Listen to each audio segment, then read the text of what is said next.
Bapak, Ibu, dan saudara-saudariku yang terkasih dalam Tuhan kita Yesus Kristus, salam sejahtera untuk kita semua. Berkat Allah yang Maha Kuasa senantiasa menyertai kita. Hari Minggu tanggal 16 Oktober tahun 2022 adalah hari Minggu biasa ke-29. Marilah kita mendengarkan dan merenungkan bacaan-bacaan kitab suci.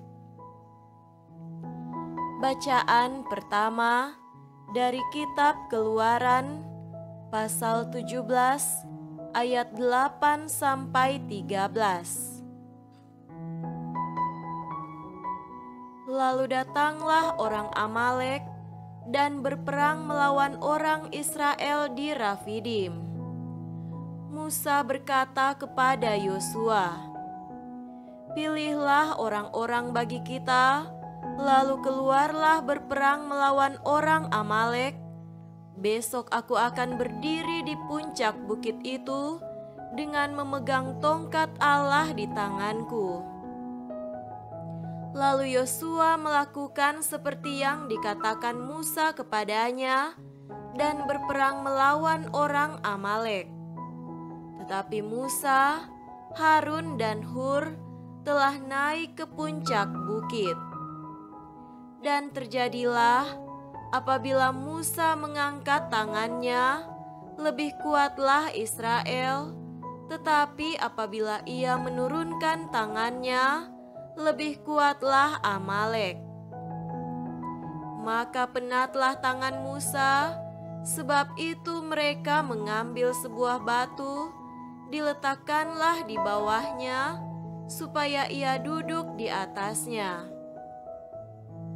Harun dan Hur menopang kedua belah tangannya, seorang di sisi yang satu, seorang di sisi yang lain, sehingga tangannya tidak bergerak sampai matahari terbenam.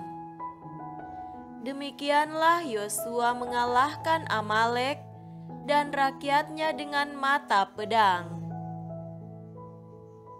Demikianlah sabda Tuhan. Syukur kepada Allah.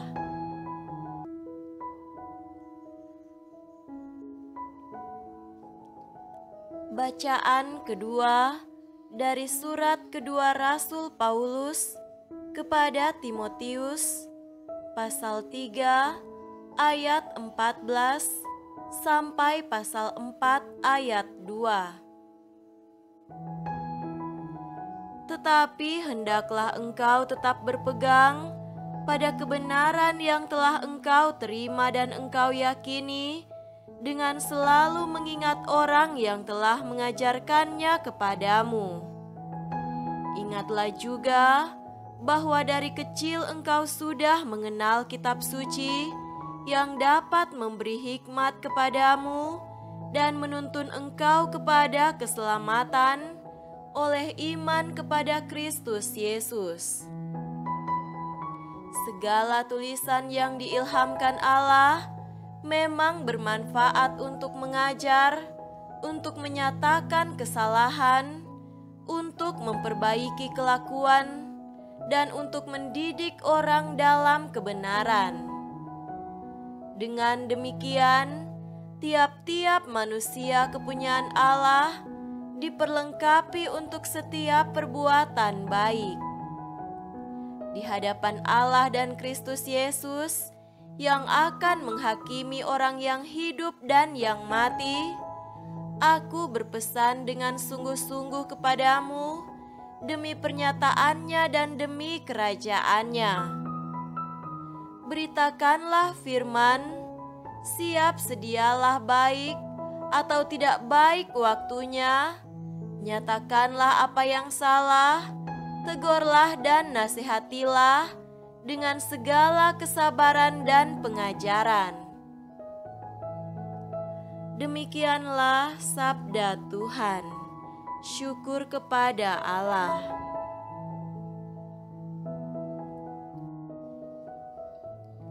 Semoga Tuhan beserta kita sekarang dan selama-lamanya. Inilah Injil suci menurut Lukas.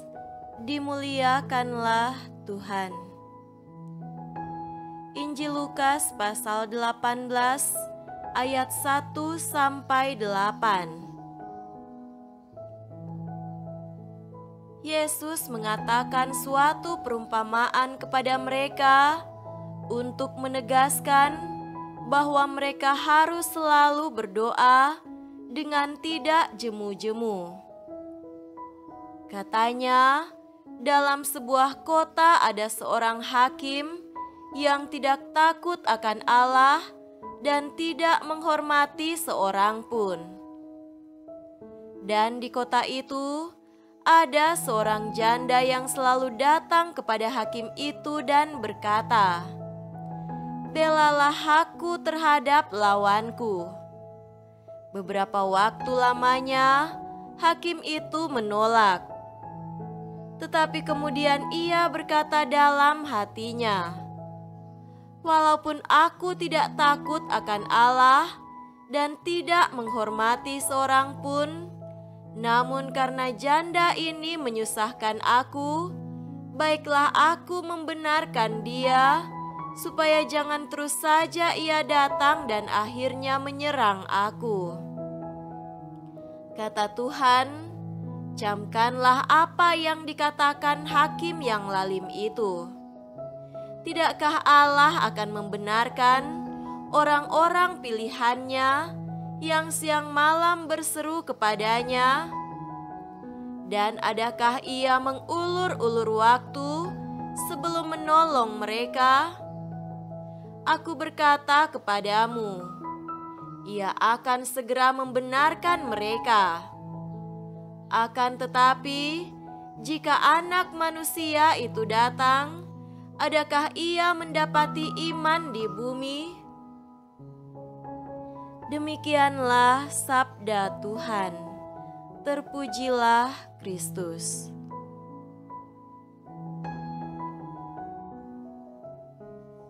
Saudara-saudariku yang terkasih dalam Tuhan kita Yesus Kristus, tema renungan kita pada hari ini adalah doa yang penuh iman memberi kemenangan. Warta kitab suci pada hari ini berpusat pada ada kuasa doa dalam diri orang beriman. Pada masa modern ini, di mana orang yang terkondisikan untuk lebih mengutamakan kekuatan dan kemampuan pribadi manusiawi, di mana berbagai macam teknologi mampu menolong dalam berbagai bidang seperti teknologi kedokteran, ilmu pengetahuan, dan ilmu-ilmu psikologi sosial serta ekonomi. Manusia zaman ini terperangkap pada pemahaman bahwa kekuatan manusiawi dan duniawi mampu mengatasi persoalan manusia dan memberi jalan keluar untuk permasalahan manusia. Dalam situasi seperti itu, doa sepertinya kurang menarik perhatian jika dibicarakan, apalagi jika hendak dipraktekkan atau diterapkan dalam kehidupan. Orang beranggapan bahwa kalau dengan kekuatan manusiawi dan duniawi orang mampu menjalankan kehidupannya, mereka lalu mempersoalkan manfaat doa bagi hidupnya. Apakah doa mampu menolong atau memberi jalan keluar, atau mengundang Allah untuk memenuhi kebutuhan manusiawi yang duniawi sifatnya? Apalagi kalau orang mengalami bahwa doanya tak kunjung dikabulkan, sehingga merasa bahwa doanya sia-sia. Di lain pihak, doa seolah-olah hanya diperlakukan jika manusia tidak mendapatkan apa yang diinginkan atau apa yang diharapkan, atau pada saat dia terjerat pada situasi di mana ia tidak mampu mengontrol dirinya sendiri, bahkan terjerembab pada situasi di mana ia tidak mampu menolong dirinya sendiri, seperti pada saat ia ada dalam keadaan sakit yang parah atau penyakit yang tak tersembuhkan, mengalami kecelakaan, atau mengalami kegagalan dan kejatuhan fatal. Juga pada saat ia mengalami nasib malang, kehancuran keluarga, ditinggalkan oleh keluarga dan sahabat dan orang yang dikasihi. Hanya pada saat inilah mereka mau berdoa dan membutuhkan doa orang lain untuk mereka. Doa seolah-olah hanyalah pelengkap terhadap keperluan atau kebutuhan mereka. Doa hanyalah kebutuhan sampingannya yang hanya dipakai atau dilakukan pada saat-saat tertentu saja. Saudara-saudariku terkasih, bacaan Injil Lukas hari ini pun berbicara tentang doa dalam bentuk permintaan seorang hamba kepada suara hakim yang tidak takut akan Allah dan tidak menghormati siapapun. Di matanya, janda tidak berarti apa-apa.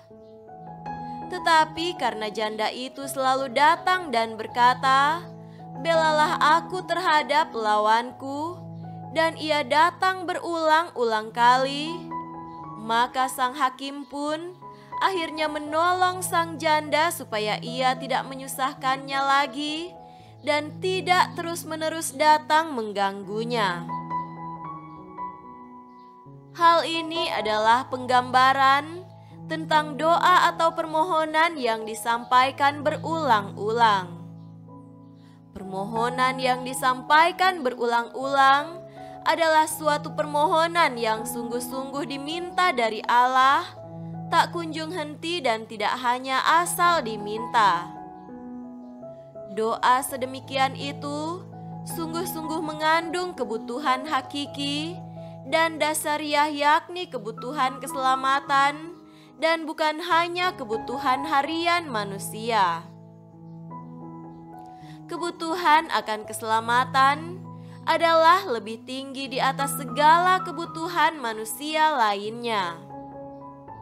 Manusia bisa memenuhi kebutuhan harian, yaitu kebutuhan makan dan minum, sandang pangan, atau tempat tinggal, juga persahabatan, tetapi jika itu berkaitan dengan keselamatan, hal itu adalah kebutuhan yang sungguh-sungguh fundamental. Keselamatan di sini bukan hanya soal selamat dari mara bahaya atau sakit penyakit, atau selamat dari ancaman tertentu. Keselamatan di sini menyangkut dimensi yang luas, yakni menyangkut keselamatan seorang manusia dari segi kemanusiaan hidupnya, martabatnya, integritasnya, kualitas hidupnya, arah hidupnya, masa depan hidupnya, bahkan kehidupannya di masa yang akan datang. Saudara-saudariku terkasih, dunia kita ini dengan segala kemajuannya barangkali bisa memenuhi kebutuhan keseharian kita atau kebutuhan manusiawi kita. Tetapi dalam doa, kita mencari kebutuhan terpenting, yakni kebutuhan akan keselamatan. Maka, doa itu bukanlah sekedar pemenuhan akan kebutuhan duniawi. Doa itu adalah usaha dan tindakan yang menempatkan hidup kita pada jalur yang benar di hadapan Allah dan di hadapan sesama. Itu adalah kerinduan kita untuk membuat hidup kita berjalan pada jalan yang baik dan benar sesuai dengan firman Allah menuju kepada keselamatan dan memampukan kita menemukan sukacita dan kebahagiaan di dunia ini, di dalam Allah dan dalam persekutuan dengan Allah dan dalam persahabatan dengan sesama. Itulah yang menurut Paulus sebagai upaya untuk hidup menurut firman Allah yang menuntun kepada keselamatan oleh iman akan Yesus Kristus, karena firman Allah itulah yang mengajar dan menyatakan kesalahan dan memperbaiki kelakuan serta mendidik dalam kebenaran. Semoga demikian. Amin.